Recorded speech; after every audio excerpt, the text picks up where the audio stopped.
Well, thank you again, all of you, for joining us here this evening. And thanks to Edward Pentin, who's joining us from Rome to talk about the role of media in the church. I'd like to give a little bit of background information here about the reason for this course and what our objectives are. Some time ago, I was talking about the Benedict option for parishes, and this is the idea that our parishes will more and more become communities which really are focused on following the Lord Jesus Christ with a radical commitment, and also developing the threefold aspect of the Benedictine life, which is prayer, study, and work. And I see this as being fulfilled in the monasteries and convents, of course, but also in our day and age at the parish level and at the family level. And it's my vision as a Benedictine oblate to actually try to foster this same spirit within our parish and our school and within our families. And as part of this, I shared with the folks that I can see that the reading part or the study part of the Benedictine vocation needs to be fulfilled through a very active educational program, not only for our children and young people, but also for adults. And Caitlin Curtin, who is the wife of our headmaster, said, I'll help with that. And we then got together this idea of a course for to really have a look at Catholic culture. And this course on Catholic culture, therefore, is going to be covering various 7 different units over the next 6 weeks, tonight and next 6 weeks, in which we'll be looking at peace and justice, social issues next week, and then literature, architecture, art, liturgy, film, and yes, and literature, as I said. And in these different areas, we'll be looking at the influence that these have on our Catholic faith and therefore on Catholic culture. If this is successful, we have ideas to continue this through the summer with some other guests and some other topics as well. And so we're looking forward to this being really a fruitful time of getting some really top-notch guests here to join us to talk about areas in which they are expert, and we'll be able to share conversations with them. We haven't asked them to prepare a special talk. Instead, we've prepared questions for them, and we'll be sharing a conversation. We invite you to join in that conversation and also to share these seminars with others also who might want to join in. They can do that by going to the parish website and clicking to register and join us in these discussions, as each discussion will actually be self-contained. So, as I've said, we're pleased to have my friend Edward Pentin here from Rome. Edward and I first met probably 5 or 6 years ago, and whenever I happen to be in Rome, I always send him an email, and he's apart from being an expert journalist, he's one of my restaurant guides in Rome because he's lived in Rome now for a number of years, and I'm, like most visitors to Rome, I'm probably attracted by the rather flashy tourist restaurants.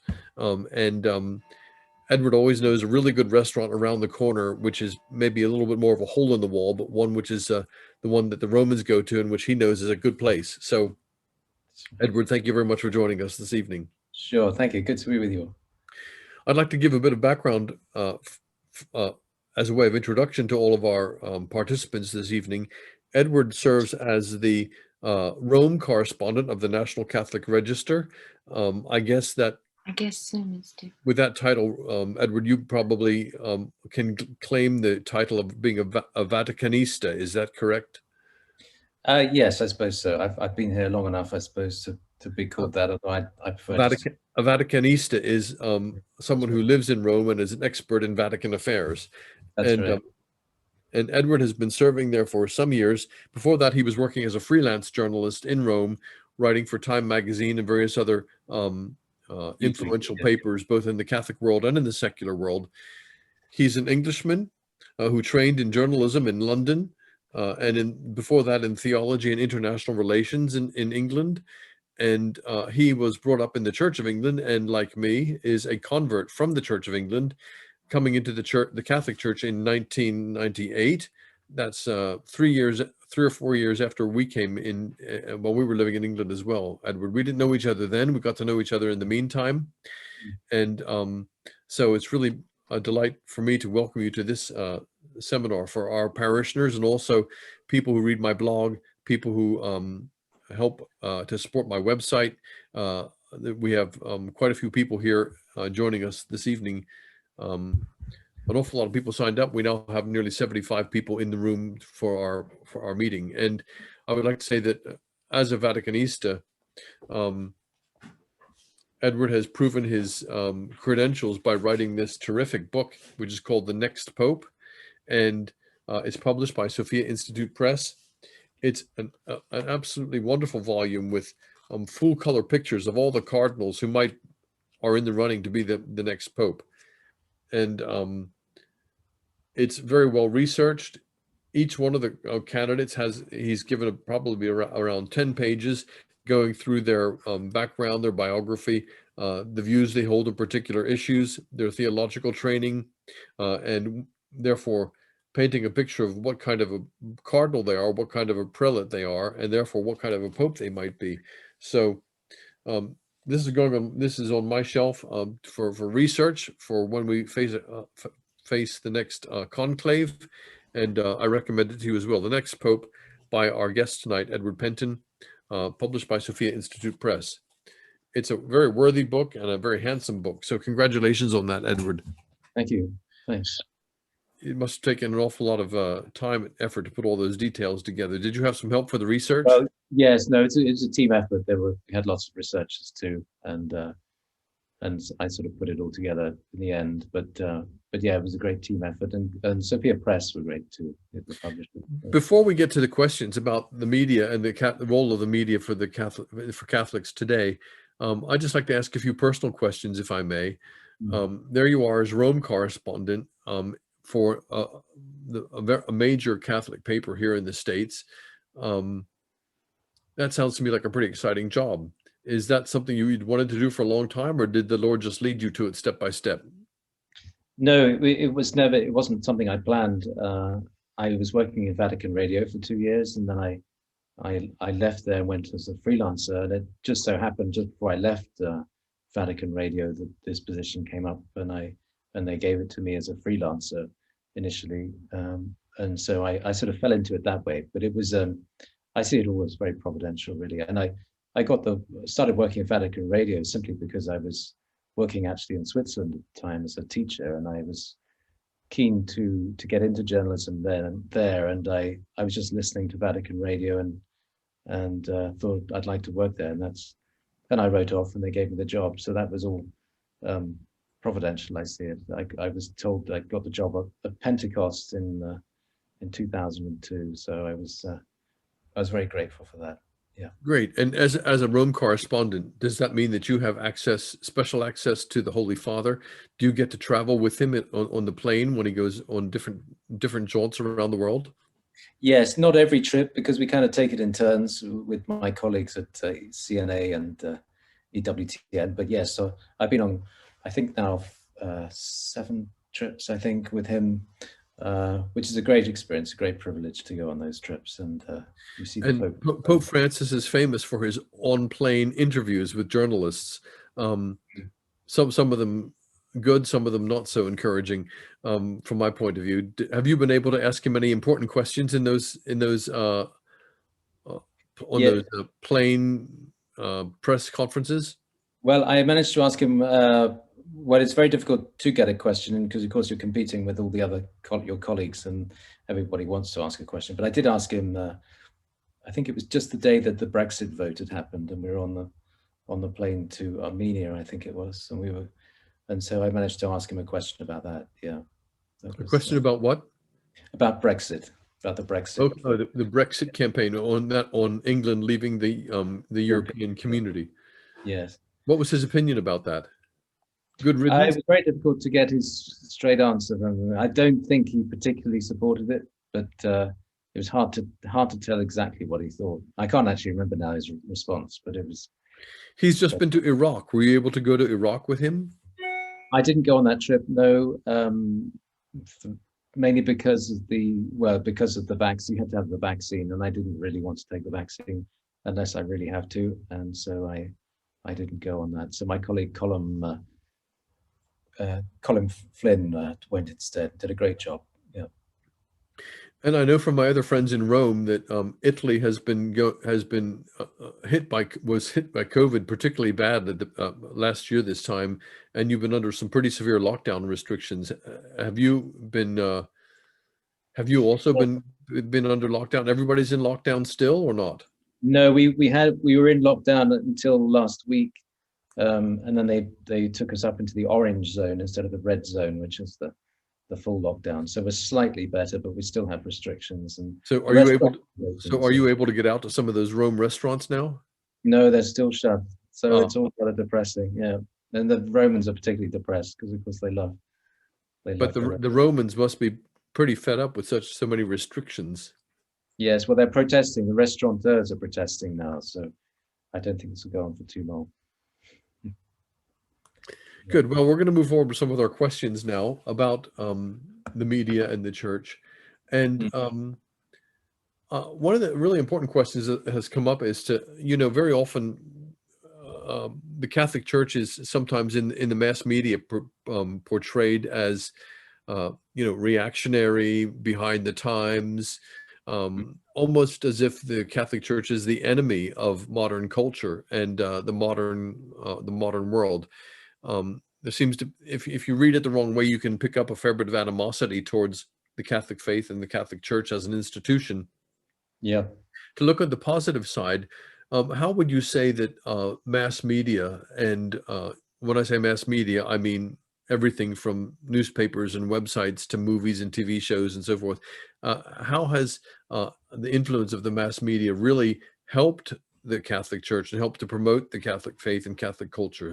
Can you have any ideas about that? You mean in recent years? Yes. By the way, yeah, I think it has. I mean, I think in a sense, Pope Francis has been in an interesting way different from the other popes in that the media has been much more friendly to him than they were to John Paul. Certainly more friendly than Benedict, but also John Paul to some extent. So it's interesting to see how Francis has actually managed to get the church's voice out in a more straightforward, or more, I don't know, more in a greater way at least than Benedict was able to. They weren't interested in Benedict, unfortunately, even though he had the great things to say, of course, in his teaching. But They tried to dismiss him as God's Rottweiler, if I remember. yes, right, and they caricature him like that. Whereas with Francis, because he tends to sing from the same hymn sheet to some extent, they seem to they have quite an interesting relationship, a much friendlier relationship with him than they did with the So others. are you saying then the press is more friendly towards Pope Francis because they perceive him as not challenging them quite so much? And Yes, and I think they see him as someone who's not going to push the conservative line as the others would. And so they especially in see. areas of human sexual morality, for instance. Exactly, yes. So Yeah. those neuralgic issues where which they would always consider to be against the church, they just don't come up. And instead, it's the issues where they can happily support, which is poverty and immigration and these issues. So the more sort of the secular mores, if you like, they get more of a hearing from Francis because he's willing to push those more than the other ones. In your opinion, then the from the point of view of the secular press, we're kind of in a situation of um, well, kind of a friendly situation, you would say that they're feeling friendlier towards the Catholic Church than they were during the pontificates of Benedict and John Paul.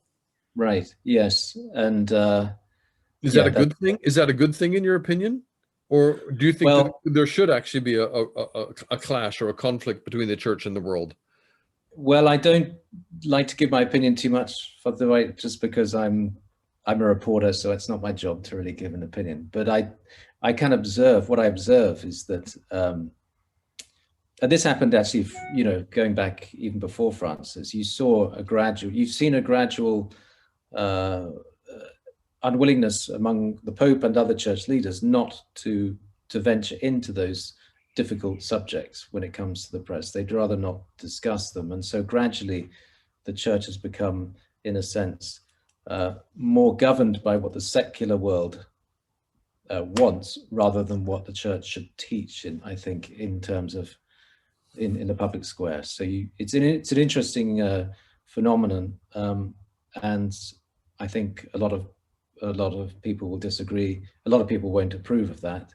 Um, a lot of Catholics won't approve of it, and I can understand why, because the church is being governed more and more, it seems, by the narrative being pushed by the world and not by the church, not by the faith.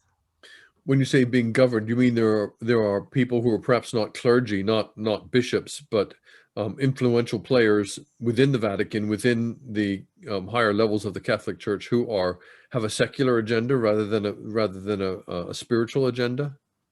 I think there's quite a lot of more politics perhaps going on than faith, in terms of what the church says in the public square. I think that seems to be the case, and so it's not as though somebody's actually governing the church in that way. It's just the way things have gone, um, and it's almost done almost subconsciously. It seems the church has sort of drifted into um, this sort of essence, if you like, to the secular narrative.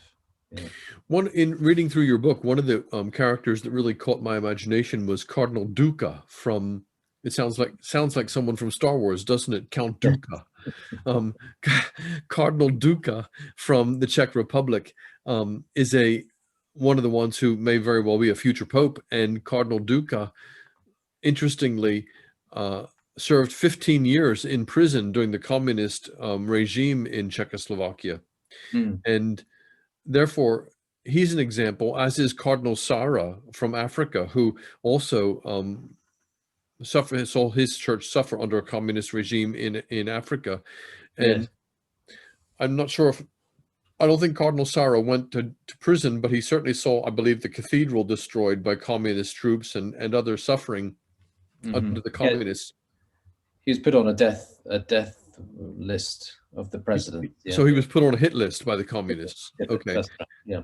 So these are men who are waiting in the wings, if you like, or waiting in the Sistine Chapel, if you like, for who would definitely see the church as being, and Cardinal Zen in China at the moment, who would definitely see the church as always being in much more of a position of conflict with the world rather than in uh, I suppose, adapting the agenda of the world and the secular world. And I'm not saying Pope Francis is necessarily doing that, but there seem to be indications that there are certain powers within the Vatican at the moment who are much happier to adapt the church to the world in a kind of realpolitik kind of attitude Right. than they are in willing to confront the world and confront the secular powers. Although certainly the Pope Francis does seem to be quite happy to confront the secular powers when they are the powers of unrestrained capitalism and environmental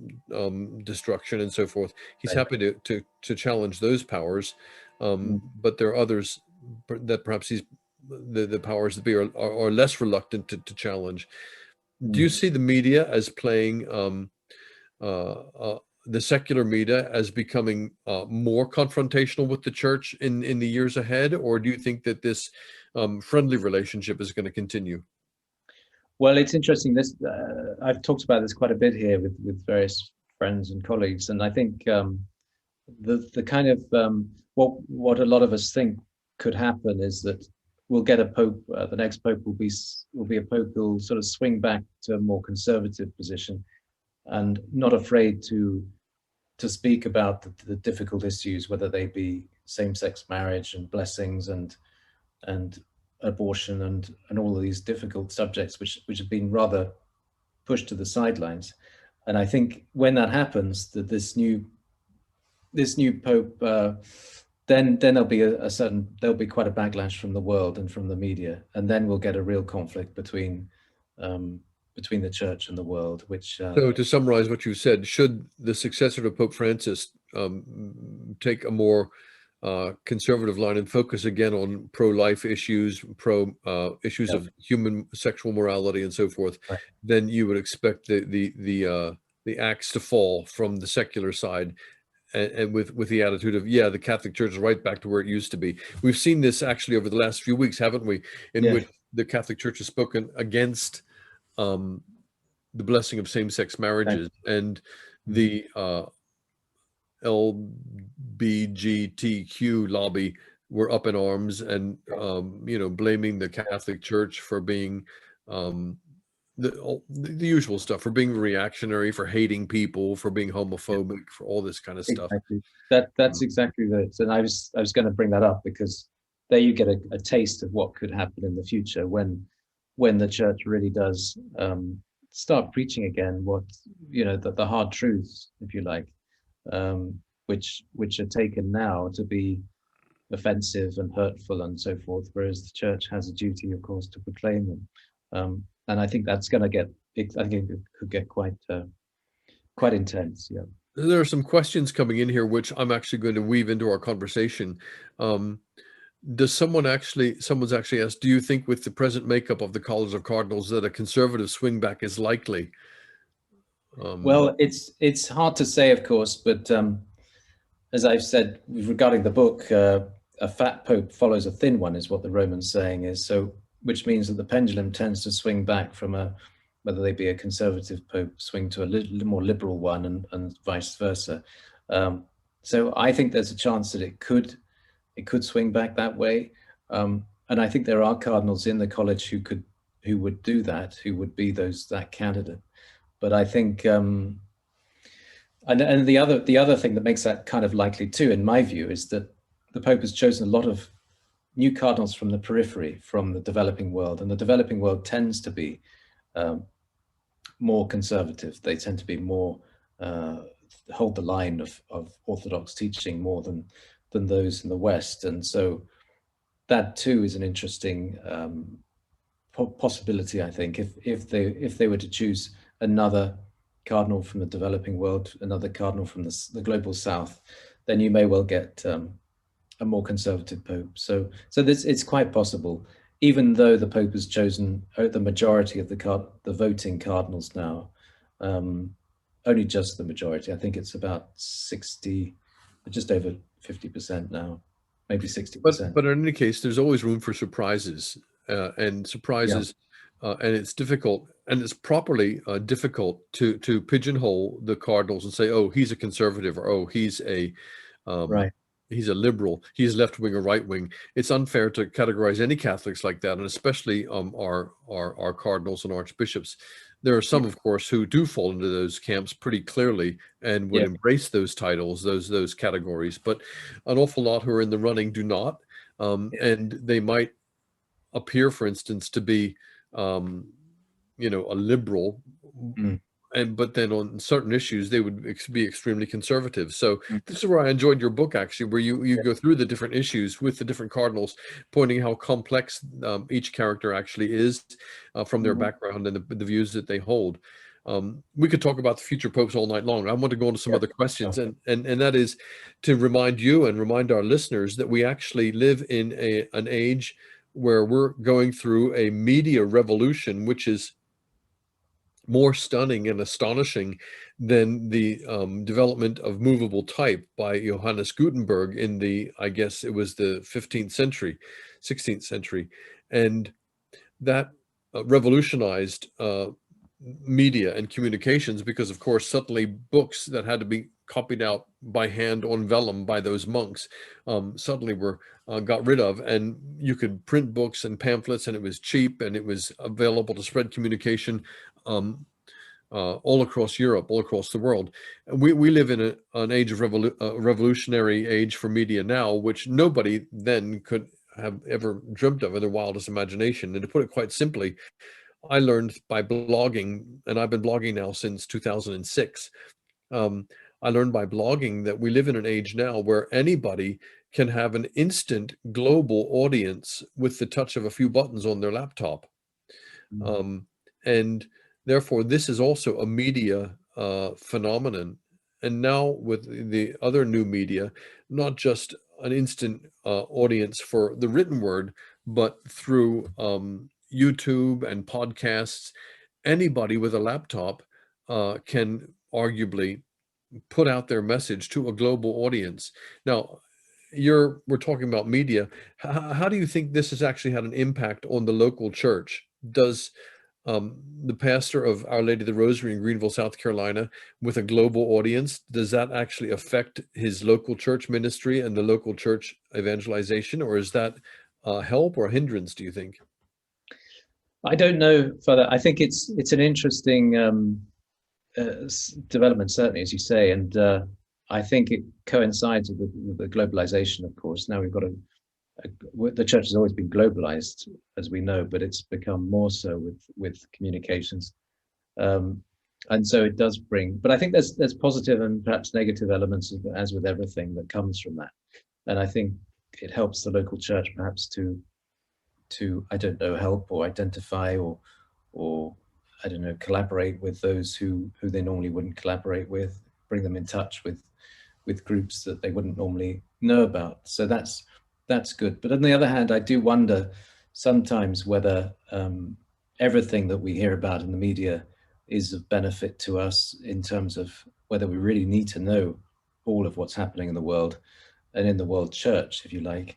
And I think there's some debate about whether even we should know everything that's happening in Rome, even though that's what I cover. But I think hopefully it all works to the good, and that the information that we get, that we find in the media through blogs and through the globalization of the media, if you like, that can all help the local church. And at least So you that. think that blogging and tweeting and Facebook and social media can actually help evangelization, or do you think it's a hindrance?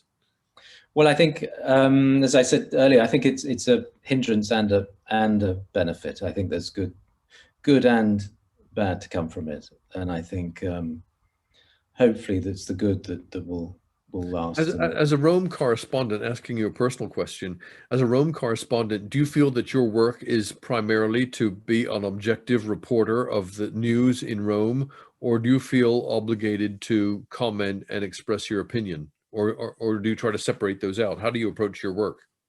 Yeah, well, I try not to give an opinion because I feel I'm perhaps a little bit old-fashioned about journalism. That I feel that journalism should be as objective as possible, and that we shouldn't, as reporters, be giving our own opinion. I don't think that's necessarily. I do sometimes, but I find that's not really my job. That's the job of commentators. That's what you do very well, Father, and I leave that to you. But I'm not the So one. you're going to do the objective reporting and allow me to make the comments. Is that it?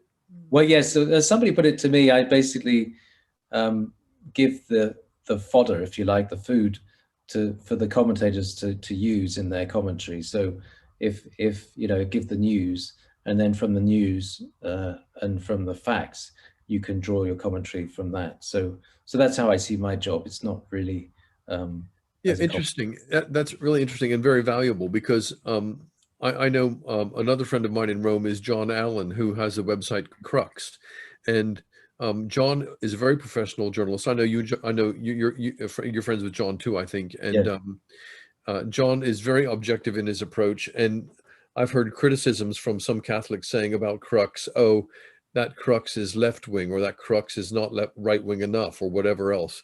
Mm. Not realizing that the journalist's job is actually to try to be a reporter and not to give his or her opinion all the time.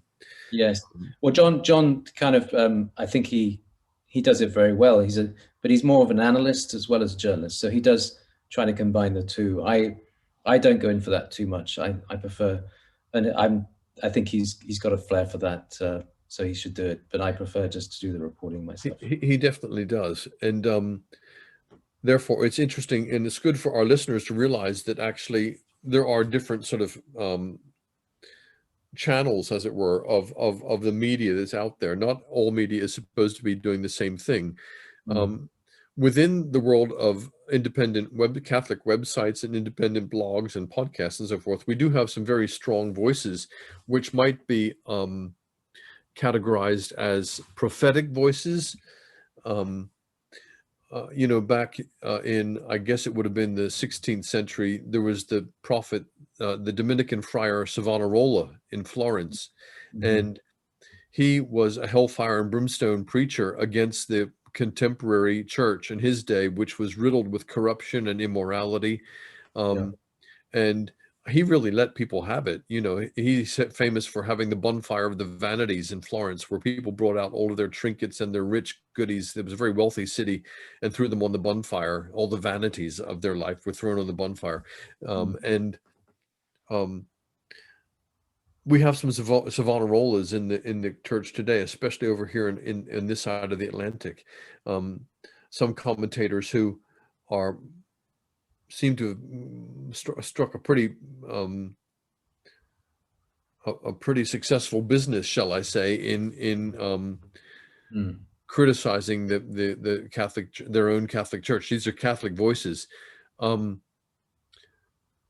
does the availability of blogs and independent websites run by laymen and by some clergy, who take a strong prophetic voice, is this doing any good in your opinion, or do you think this is more harmful than good?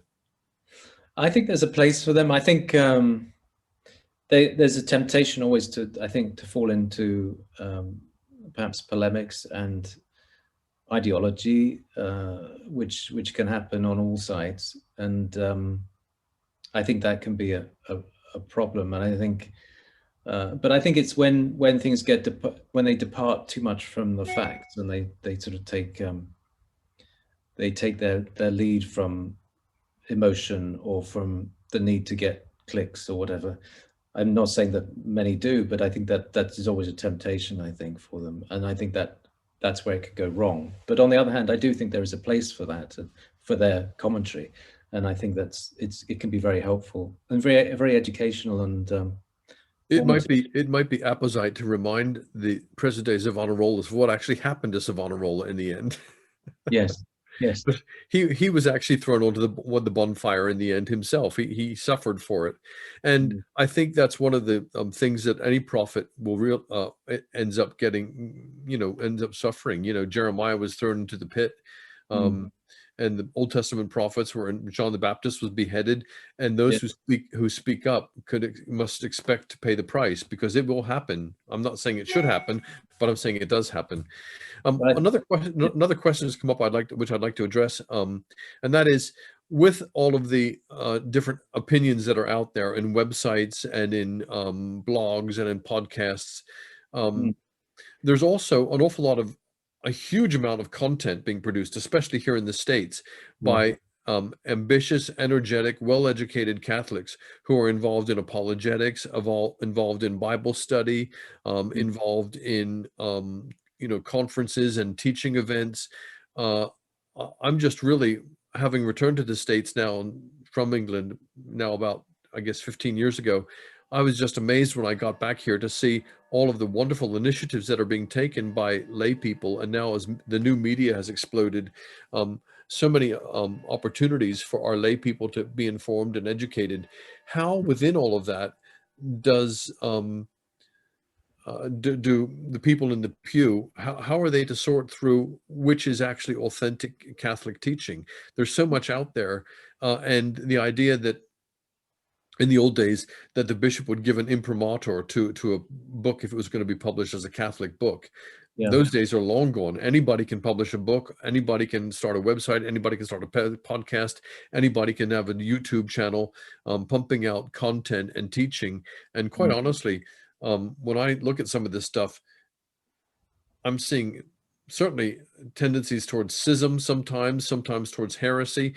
Yeah. What would be your advice? How can people sort of find a filter for all the stuff that's out there?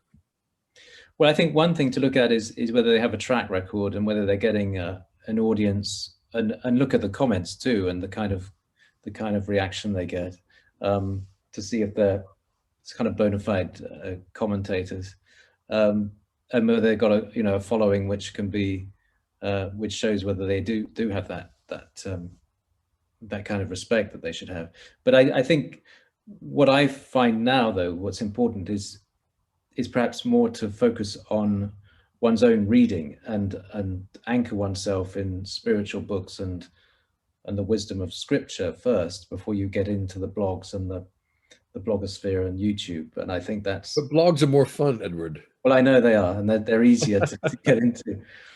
But I mean, I'm grateful that my formative years had no internet and none of that. So I was able to just base myself on books, first of all.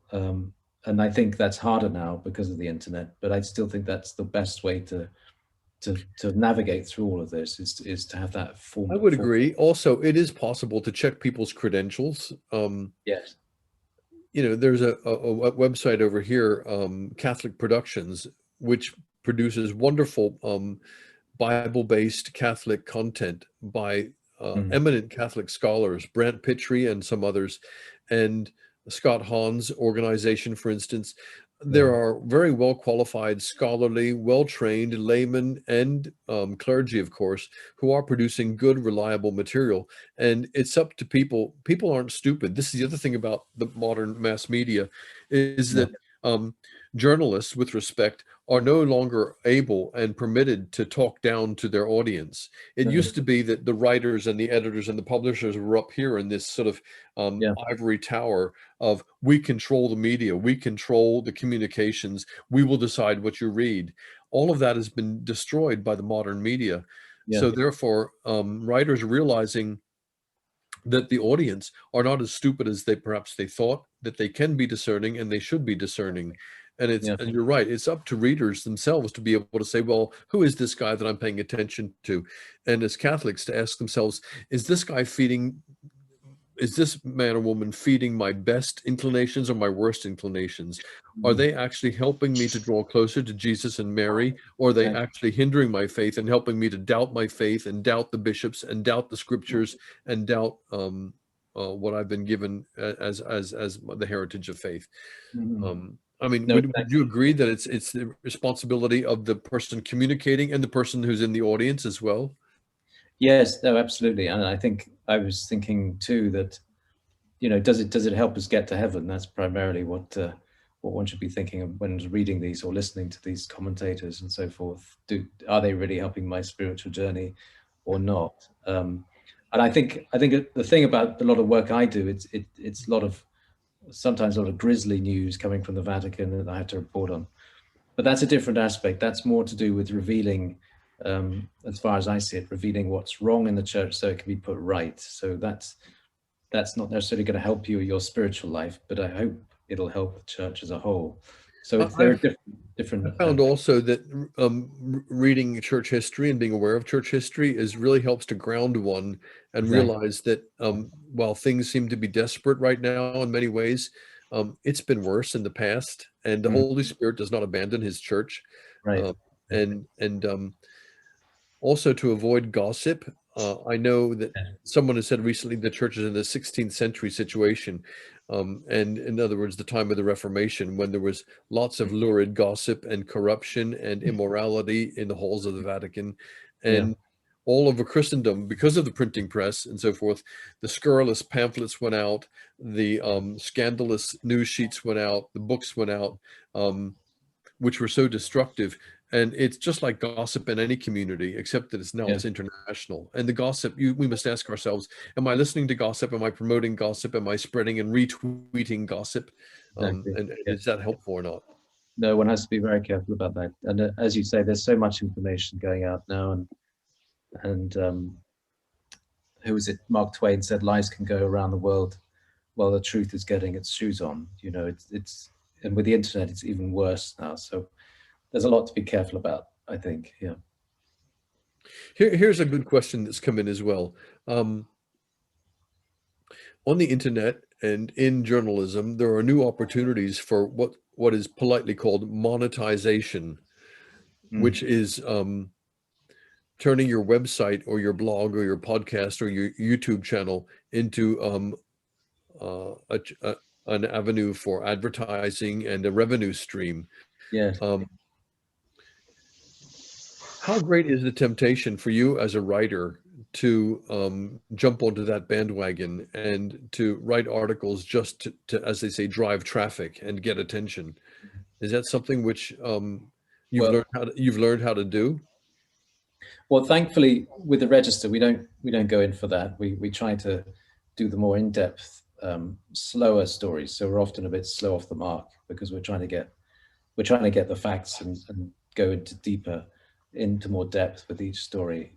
So we don't actually have that. Although I do like, if there is a breaking news story, I like to get that up simply because I think readers want to know about it when it breaks. But that's not necessarily to get. That's really not to get the readers, although it does help bring traffic. So there's a bonus there, but that's not why. That's not the primary The motive. National Catholic Register is now owned by the EWT and the Eternal Word Television Network. Do Yes. you ever feel editorial pressure from the bosses that you need to take a particular line, or that you need to investigate a particular story, to perhaps which you would prefer not to? It doesn't happen often, but there is an editorial line which one tries to follow. Sometimes one can't, and that I find another outlet, perhaps to like my website, to publish on. But it's quite rare, and we try to. I think we're in agreement very often with Over here, NCR stands for National Catholic Register, but it also stands for National Catholic Reporter. Um, Mm. does National Catholic Reporter have a correspondent in Rome? Yes, they do. Joshua McElwee is their reporter here. Yeah, yeah. He's been here a few years now. I think maybe 5 years or so. Are you Um, friends? yes, I mean I don't see him much, but yeah, we're all acquaintances here. We all get on okay. Yeah, pretty Because much. you all have to ride that same airplane with the Pope wherever he's going. It'd be a long journey if you were enemies, right? That's right. Yeah, yeah. No, we all get on fine. It's a bit of a club, really, but yeah, we try to help each other if we can. We have a group chat for the pool, so for the Vatican press corps. So yeah. Good. We had another question come in here, and this is really takes things in a slightly different direction, and that is, um, what would you say that we can do for our young people to prepare them both for the modern multimedia world, but also if they're interested in communicating the gospel through the mass media? Um, did are there things we can do in our schools that would help? Um, Homes?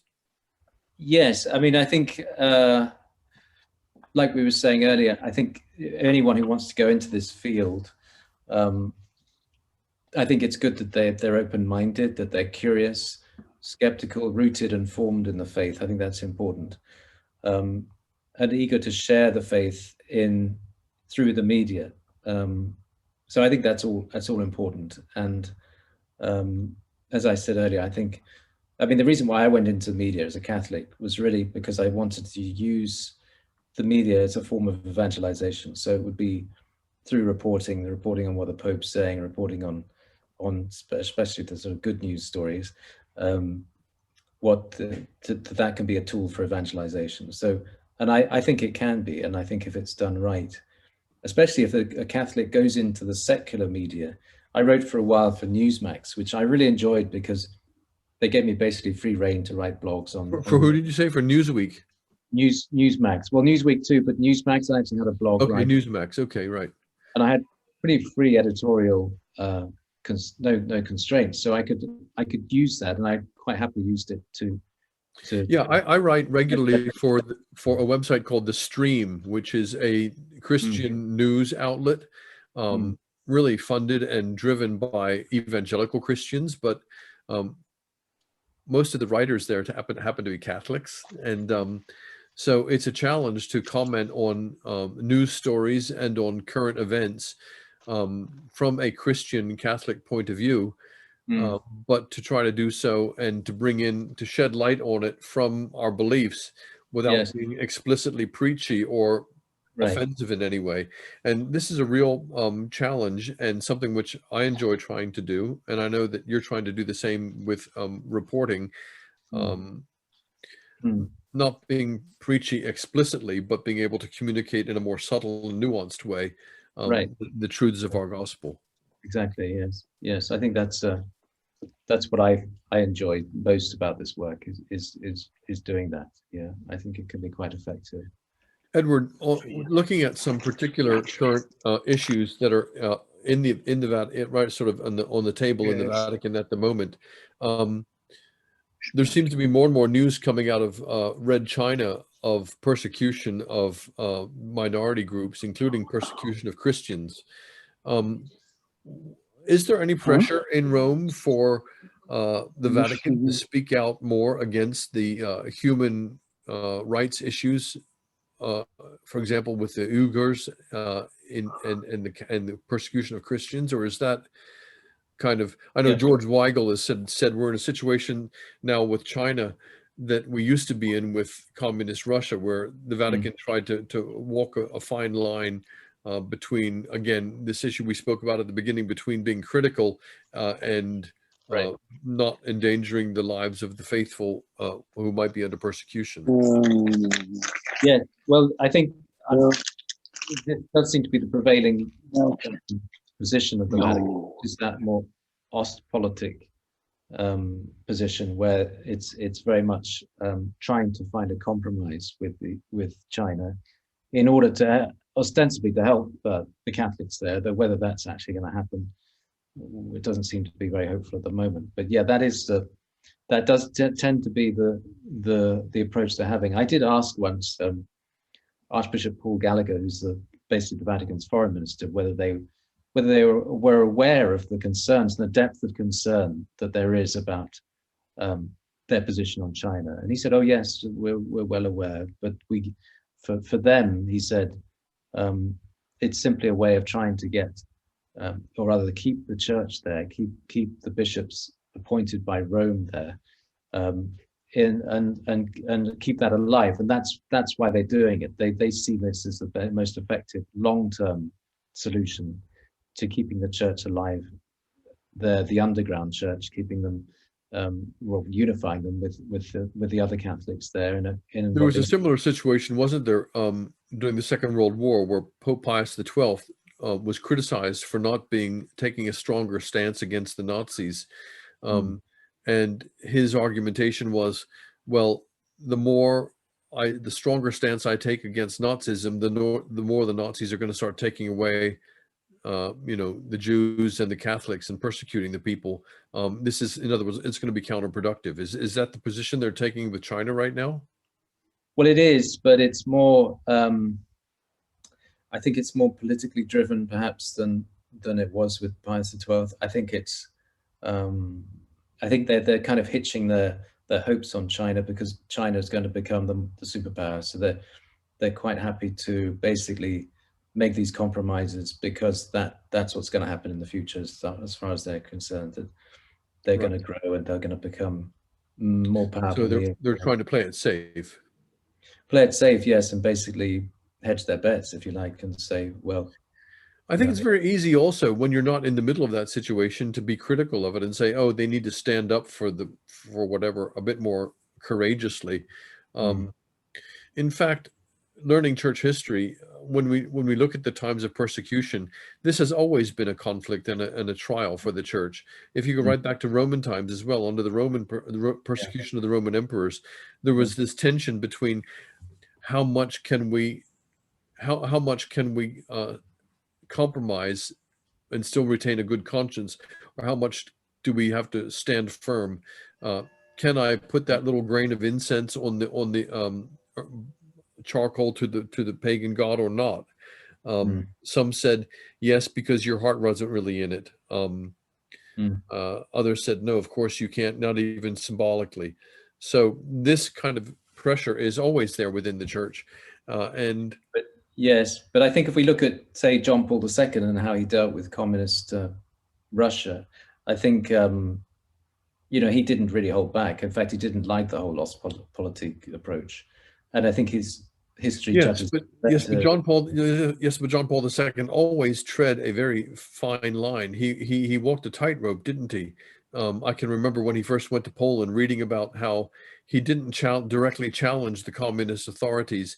Instead, he stood up in Freedom Square, a very carefully chosen place. And in Freedom Square, he said, we want God. and the Yes. people began to chant, "We want God, we want God." And so it was not a direct attack on the communist regime, but it was much stronger because it was an appeal to the gospel and an appeal to the people's hearts and souls. And I Yeah. think that's, if we were clever and shrewd about the gospel and really understood the gospel, we would understand that that is actually what the secular powers fear the most, because they understand that person who controls your pocketbook or your politics has a certain amount of power, but the Mm. person who controls your soul and your eternal destiny has even more power. And so the preaching of the gospel is always the greatest power in the world. Yes. So I can see why the Vatican people in power tiptoe around the secular powers, and like you're dancing through a minefield, and it's tricky. And I wouldn't want to be in their shoes at all. But No. But I think the criticism though, Father, is that the Vatican today it's not even doing that. It's being totally silent, and they won't meet, for example, Cardinal Zen when he comes to Rome, and he wants to meet the Pope and he doesn't get an audience and things like that. I think there's a sense that the silence is too much. That this is the sense. This is the sort of impression I get here, that there's not even the littlest being done to try to challenge China at the moment. It's just total silence. And I mean, the Pope, I don't think, has brought up the problem of Hong Kong yet. He was going to, but he didn't. And that causes concern, I think. it's surprising as well, because you would have thought that the way was quite clearly open for the Holy Father, or for particular people in a position to say so, to preach clearly about the gospel being a message of freedom and a message of human rights and a message of religious freedom, and that Mm. this simple message, which is a universal message and the message of the gospel, should be able to be preached with obvious political implications while still not Right. attacking anyone specifically politically. Yes, Uh, that's true. I mean, you could do it like that, but I think, as I say, I don't think that's even being done. And I think someone like Cardinal Zen agrees with right. that. I think he feels it And much I more. agree, and I think that's a great fault. I wanted to ask, we're getting to the end of our time here, and I want to thank you for staying up late to talk to us, because I know there's a time difference, and it's um, past anybody's bedtime over in Rome. So, were you are you also following the situation with the German so-called synodal way, with the German bishops? Where is that going, do you think? Well, I mean, this is causing a lot of concern here, because they're basically going on along their own path without any concern about what the Vatican says. And even though the Vatican has tried to step in, as we talked earlier about the same-sex union blessings, which is something that the German bishops are trying to push. Um, there's very little that they can do to stop them. I mean, many German bishops said, well, we're going to go ahead anyway on that, with blessing same-sex unions, and that's just one aspect of this. There are lots of other aspects, the synodal path, which Rome doesn't agree with. Am And I it seems correct that, to be, am I yeah, correct that beneath all of this, there's also a financial implications, and that is that the German church is extremely wealthy because of the German church tax. right. Yes, there's that plays into it a lot. They also have this very powerful lay organization called the Committee for German Catholics, I think it's called. The Central Committee for German Catholics. That's also very powerful, and it's very secular, and they're pushing very much a secular agenda. For our Um, listeners over here in the States, maybe I could just take a moment and explain how this works. That part of your tax in Germany is in your census form, you have to put your church affiliation, and part of your taxes, therefore, are taken out and allocated to that particular church. So if you're Lutheran, you put down Lutheran, and the Lutheran church gets X amount of money from from your taxes. Um, and it's the same for Catholics. And because there's so many Catholics in Germany, the income from the church tax is enormous. But you can, whenever there's money, there's strings attached. So imagine in the United States, for instance, if you lived in Pennsylvania, and part of your state tax in Pennsylvania was taken and allocated to your church, then the state of Pennsylvania would have every right to dictate to the church, as far as I can see, what they should do with that money or positions they might want to take. So as the secular powers increase, as long as this church tax exists, the German bishops, it seems to me, have a certain very strong motivation not to cross the secular power, lest they get a hit financially. So, am I correct in that assessment, Edward? Yes, Is that how it yeah, works? yeah. I think that is that also plays into it too. It very much compromises them. But they've been trying to get rid of this tax for a long time now. Well, at least there's been pressure to, but it's very difficult because they get a lot from it, and it's a very wealthy church, but with the rapidly declining numbers. So it's The like a German sort of church would say that they use that money to do for a lot of social welfare and social work, which would normally in other places would have been picked up by the government and done by social workers and by secular agencies. So I can see their point that they think they're using the money for something, for a good cause. But mm, whenever there's the threat of money being withdrawn, there's implications for behavior. exactly, yes, yeah. No, I think it's the second or maybe the biggest employer in no of humanitarian work in Germany. I think it's an enormous, huge number of employees, Yeah. many of whom I think aren't Catholics. So that also plays into it too.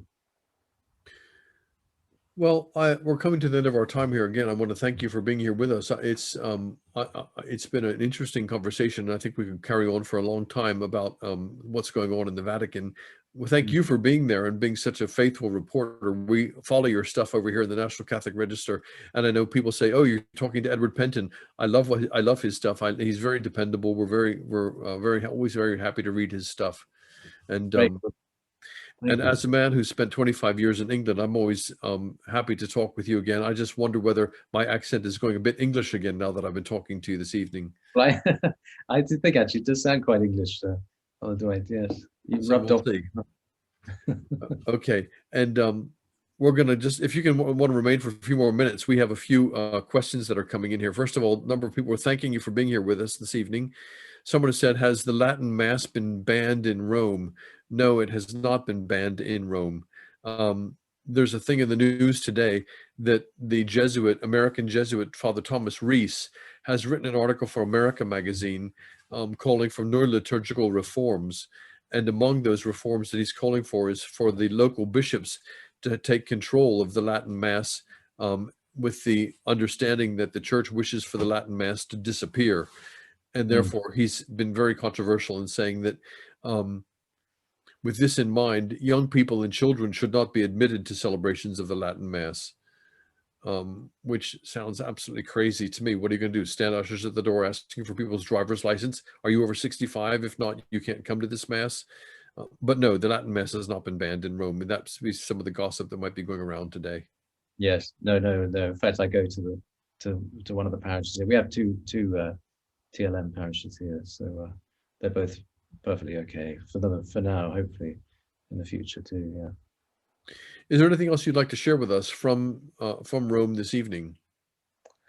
Well, not really. I think we've covered a lot of it, but I think I just hope that readers don't get too depressed by all that's coming out from Rome because it can be quite negative these days. But I think, as I said earlier, I think that the hope is that all of this will bring a certain cleansing of the church, and I think that's what I hope at least. Yes, Thank I sense that amongst the conservative Catholics here in the States, uh, there's a considerable amount of unrest, and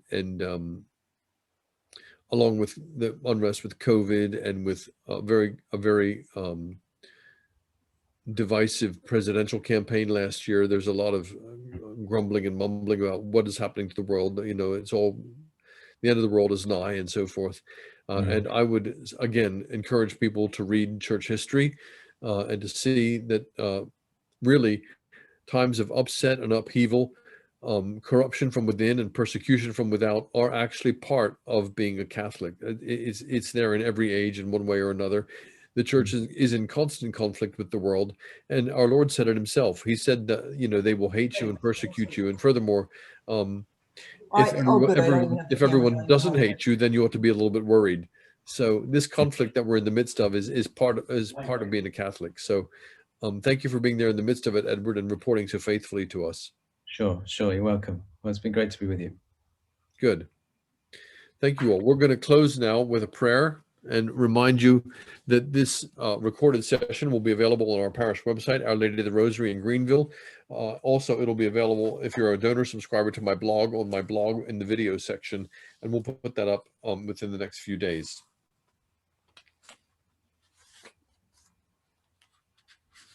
In the name of the Father, Son, and Holy Spirit, amen. Almighty God, who has given us grace at this time with one accord to make our common supplications unto you, and promise that when 2 or 3 are gathered together in your name, you will grant their requests.